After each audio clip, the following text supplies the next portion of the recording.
বন্ধুগণ, ১৯৫০ সালে ভারতের সংবিধান গৃহীত হয়েছিল। সেই স্মরণেই প্রতি বছরের মতো এবারও ৭৬তম প্রজাতন্ত্র দিবস উদযাপন করবে দেশ। ঝমকালো কুচকাওয়াজ, সাংস্কৃতিক প্রদর্শনী এবং বিভিন্ন রাজ্য ও কেন্দ্রশাসিত অঞ্চলের সুসজ্জিত রাজ্য ট্যাবলোর প্রস্তুতি প্রায় সমস্ত দেশে সাড়া ফেলেছে। প্রজাতন্ত্র দিবসের প্যারেড ২০২৫-এ ছকের জন্য থিম নির্ধারণ করা হয়েছে স্বর্ণিম ভারত, বিরাসত এবং বিকাশ। ১৫ই আগস্ট ১৯৪৭-এ দীর্ঘ স্বাধীনতা আন্দোলনের ফলে ভারত ব্রিটিশ শাসন থেকে মুক্তি পায়। এই স্বাধীনতা আন্দোলনের বিশেষ বৈশিষ্ট্য ছিল মহাত্মা গান্ধীর নেতৃত্বে পরিচালিত প্রায় সম্পূর্ণ শান্তিপূর্ণ, অহিংস, অসহযোগ ও আইন অমান্য আন্দোলন। স্বাধীনতা লাভের প্রক্রিয়াটি সম্পূর্ণ হয় যুক্তরাজ্যের সংসদে ভারতীয় স্বাধীনতা আইন পাশ হওয়ার মাধ্যমে। এর ফলে ব্রিটিশ ভারত ভেঙে গিয়ে কমনওয়েলথ অফ নেশনস এর অন্তর্গত অধিরাজ্য হিসেবে দুটি স্বাধীন রাষ্ট্র ভারত ও পাকিস্তানের জন্ম হয়। ১৫ই আগস্ট ১৯৪৭-এ ভারত স্বাধীন হলেও দেশের প্রধান হিসেবে তখনও বহাল ছিলেন ষষ্ঠ জর্জ এবং লর্ড লুই মাউন্টব্যাটেন ছিলেন এর গভর্নর জেনারেল। তখনও দেশে কোনো স্থায়ী সংবিধান ছিল না। ঔপনিবেশিক ভারত শাসন আইনে কিছু রদবদল ঘটিয়ে দেশ শাসনের কাজ চলছিল। ১৯৪৭ খ্রিস্টাব্দের ২৮শে আগস্ট একটি স্থায়ী সংবিধান রচনার জন্য ড্রাফটিং কমিটি গঠন করা হয়। এই ড্রাফটিং কমিটির চেয়ারম্যান ছিলেন ভীমরাও রামজি আম্বেদকর। ৪ নভেম্বর ১৯৪৭ তারিখে কমিটির একটি খসড়া সংবিধান প্রস্তুত করে গণপরিষদে জমা দেয়। চূড়ান্তভাবে সংবিধান গৃহীত হওয়ার আগে ২ বছর ১১ মাস ১৮ দিন ব্যাপী সময়ে গণপরিষদ এই খসড়া সংবিধান আলোচনার জন্য ১৬৬ বার অধিবেশন ডাকে। এই সমস্ত অধিবেশনে জনসাধারণের প্রবেশের অধিকার ছিল।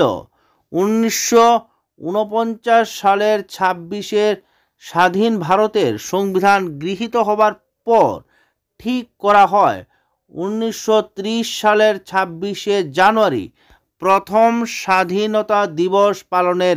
সেই দিনটিকে শ্রদ্ধা জানিয়ে ১৯৫০ সালের ২৬শে জানুয়ারি থেকে ভারতের সংবিধান কার্যকর হবে এবং সেই থেকে প্রজাতান্ত্রিক ভারতবর্ষ বা রিপাবলিক অফ ইন্ডিয়া হিসাবে পরিচিত হবে।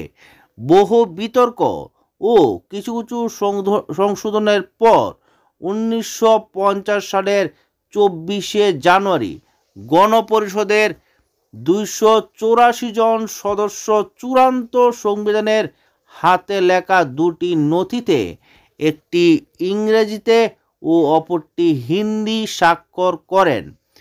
এর দুদিন পর সারা দেশব্যাপী এই সংবিধান কার্যকর হয়।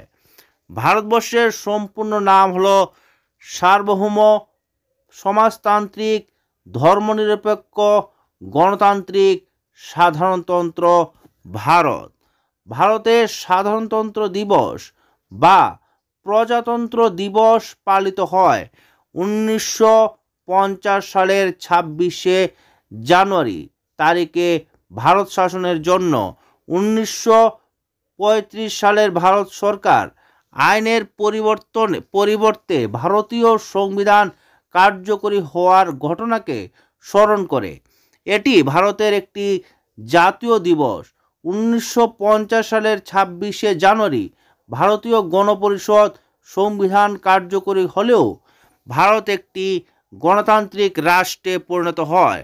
কার্যকরী হওয়ার ঠিক ২ মাস আগে ১৯৪৯ খ্রিস্টাব্দের ২৬শে নভেম্বর গণপরিষদ কর্তৃক ভারতের সংবিধান অনুমোদিত হয়। 26শে জানুয়ারি দিনটিকে সংবিধান কার্যকর জন্য বেছে নেওয়া হয়েছিল, কারণ 1930 খ্রিস্টাব্দের ওই দিনেই একই দিনে ভারতীয় জাতীয় কংগ্রেস কর্তৃক পূর্ণ স্বরাজের সংকল্প ঘোষিত ও গৃহীত হয়েছিল। এই দিনটি ভারতের একটি জাতীয় দিবস হিসেবে পালন করার অন্যতম দিন। অন্য দুটি দিবস যথাক্রমে স্বাধীনতা দিবস ও গান্ধী জয়ন্তী। এই দিন সারা ভারতে নানা অনুষ্ঠানের আয়োজন করা হয়। কেন্দ্রীয় সরকার কুচকাওয়াজের মাধ্যমে বিভিন্ন প্রদর্শনীর ব্যবস্থা করে দিল্লির রাজপথে। ভারতের রাষ্ট্রপতি এ অনুষ্ঠানে উপস্থিত থাকেন। ভারতে 26শে জানুয়ারি প্রজাতন্ত্র পালন করা হয়। 1950 সালে সংবিধানের কারণ কার্যকর হয়।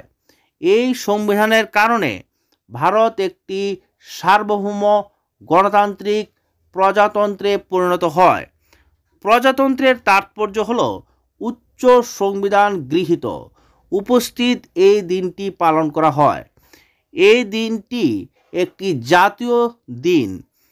এই নির্বাচনের মাধ্যমে গণতন্ত্র, সাম্যবাদ এবং পরাণ সমাজের বিচারের ন্যায় বিচার সমস্ত কিছু ভারতের সংবিধানে গৃহীত রয়েছে এবং সংরক্ষিত রয়েছে। প্রজাতন্ত্রের উদযাপন সম্পর্কে বলা যায়, প্রজাতন্ত্রের প্রতি বছরই কুচকাওয়াজের মাধ্যমে সেটা শুরু হয়।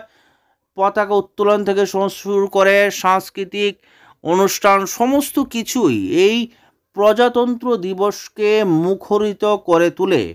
ভারতের শক্তি বৈচিত্র্যের মধ্যে তার এক ঐক্যের নিহিত রয়েছে। সমস্ত কিছু এই প্রজাতন্ত্র দিবসের মাধ্যমে ভারত তার শক্তিকে তার সমস্ত বিশ্বের কাছে একটি উল্লেখযোগ্যভাবে দৃষ্টান্ত স্থাপন করে।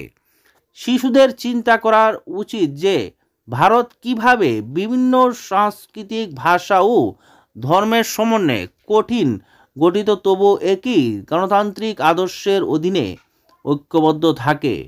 এই থিমটি আমাদের বৈচিত্র্যের মধ্যে পাওয়া শক্তি হাইলাইট করার জন্য একটি বক্তৃতা।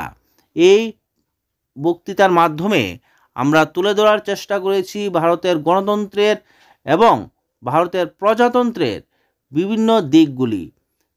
ভিডিওটি অবশ্যই আপনার যদি ভালো লেগে থাকে ভিডিওটিতে লাইক এবং চ্যানেল নতুন হলে সাবস্ক্রাইব করতে ভুলবেন না। আপনাদের প্রজাতন্ত্র দিবসের অগ্রিম শুভেচ্ছা রইল এবং প্রজাতন্ত্র দিবসের সেই দিনটি আমরা সমস্ত ভারতবর্ষীর মনে দেশপ্রেম জাগ্রত হোক এই আশা রেখে আজকের মতো ভিডিওটি এখানেই সমাপ্ত করছি। সবাইকেই ধন্যবাদ।